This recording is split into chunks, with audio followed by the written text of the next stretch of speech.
नमस्कार दोस्तों, उषा की आवाज़ चैनल में आप सभी का स्वागत है। हमारी आज की कहानी है गीदड़ का बंटवारा। किसी जंगल में एक गीदड़ रहता था। वह अपनी पत्नी से बहुत प्यार करता था। उसकी हर इच्छा को पूरी करना वह अपना कर्तव्य समझता था। जंगल के सारे जानवर उनका प्यार देखकर दंग रहते थे और उनका प्यार सबके लिए आदर्श माना जाता था। दोनों का व्यवहार बहुत अच्छा था, कभी भी किसी के साथ लड़ाई झगड़ा नहीं करते थे। अपने पड़ोसियों का बड़ा आदर करते थे। सभी की सहायता करना उनका धर्म था। इसी प्रकार बड़ी सुख शांति से उनका जीवन कट रहा था। एक दिन दोनों पति पत्नी सैर करने के लिए चल पड़े। गीदड़नी कुछ दूर चलने के बाद रुक गई। उसकी सांस तेजी से चल रही थी, लगता था वह बहुत थक गई थी। यह देख गीदड़ ने घबराकर पूछा, अरे यह क्या प्रिय, क्या बात है? तुम बहुत थकी हुई सी लग रही हो। गीदड़नी ने बुझी सी आवाज में उत्तर दिया, स्वामी बात यह है, मैं बहुत कमजोरी महसूस कर रही हूँ। आजकल मुझे शीघ्र ही थकान सी हो जाती है। पत्नी की यह बात सुनकर गीदड़ ने उसे सहारा देकर बैठाया और कहा, तुमने मुझे पहले क्यों नहीं बताया? अच्छा तो तुम यहाँ बैठो, मैं तुम्हारे लिए कहीं से अच्छा सा मांस लेकर आता हूँ। गीदड़नी, मुझे पशुओं का मांस खाने की इच्छा नहीं है। यदि आप मेरे लिए रोहू मछली ला दें तो कितना अच्छा होगा। उसका मांस खाने से मैं तुरंत ठीक हो जाऊंगी। गीदड़नी बोली, अरे यह कौन सी बड़ी बात है, तुमने पहले क्यों नहीं बताया? तुम्हारी कोई इच्छा हो मैं उसे पूरी ना करूं, ऐसा कैसे हो सकता है? कहते हुए गीदड़ ने बड़े प्यार से उसके गले में अपने पंजे डाले। वह गीदड़नी को बहुत प्यार करता था। उसकी हर इच्छा खुशी से पूरी करता था। पशुओं का मांस लाना तो उसके बाएं हाथ का खेल था, लेकिन पानी के जानवरों से उसका दूर तक वास्ता नहीं था।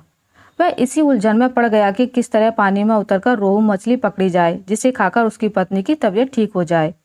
वह अपनी पत्नी को घर वापस छोड़कर मछली लाने का आश्वासन देकर चल पड़ा। वह रास्ते भर सोचता जा रहा था कि पत्नी से वादा तो कर लिया, किंतु अब क्या होगा? मछली लाना खेल नहीं है। गीदड़ की कुछ भी समझ में नहीं आ रहा था। यही सोचता हुआ वह उदास होकर चलता चलता नदी के किनारे जा पहुंचा। उसे मालूम था कि नदी में बहुत सी मछलियां हैं, लेकिन उन्हें कैसे पकड़ा जाए? चारों ओर घना अंधकार फैला था। पत्नी के प्यार में दीवाना होकर वह यहाँ तक पहुंच गया था। वह बार बार यही सोच रहा था कि खाली हाथ पत्नी के सामने किस मुंह से जाए। उसकी कुछ भी समझ में नहीं आ रहा था। पत्नी भी सोचेगी कि उसका पति इतनी छोटी इच्छा भी पूरी नहीं कर सकता। इसी सोच विचार में बैठा हुआ वह एक टक नदी के जल को देख रहा था। अचानक उसने एक आहट सुनी और सामने देखा कि दो ऊद बिलाव पानी से बाहर आ रहे थे। उनके पास मछली थी। गीदड़ की आंखों में चमक आ गई। उसने ध्यानपूर्वक मछली को देखा तो पहचान गया कि यह तो रोहू मछली है। इसे ही मेरी पत्नी ने मांगा था, किंतु मैं इसे कैसे प्राप्त कर सकता हूँ? निराश होकर गीदड़ एक कोने में बैठ गया। वह ललचाई दृष्टि से एक टक मछली को देखे जा रहा था। उसका दिमाग अपना कार्य करने में लग गया था। उसने देखा दोनों ऊद बिलाव मछली को बीच में रखे हुए बैठे थे।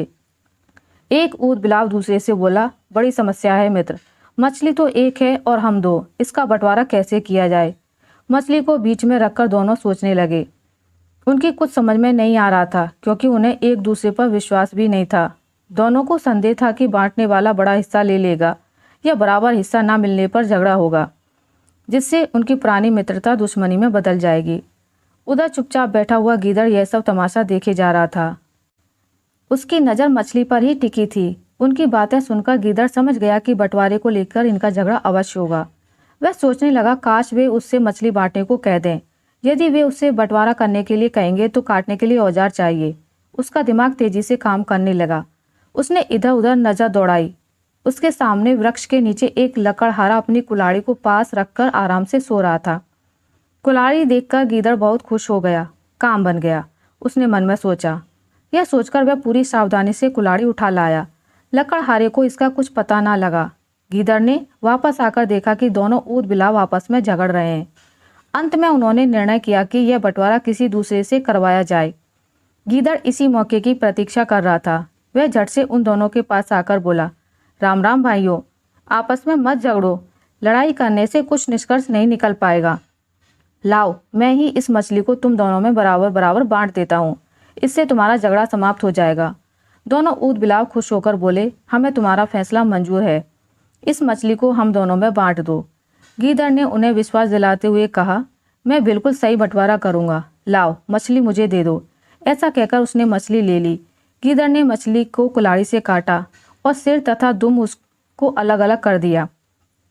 फिर सिर को उठाकर एक ऊद बिलाव को देते हुए कहा, लो भाई, सिर तुम्हारे हिस्से में आता है, इसे तुम खा लो।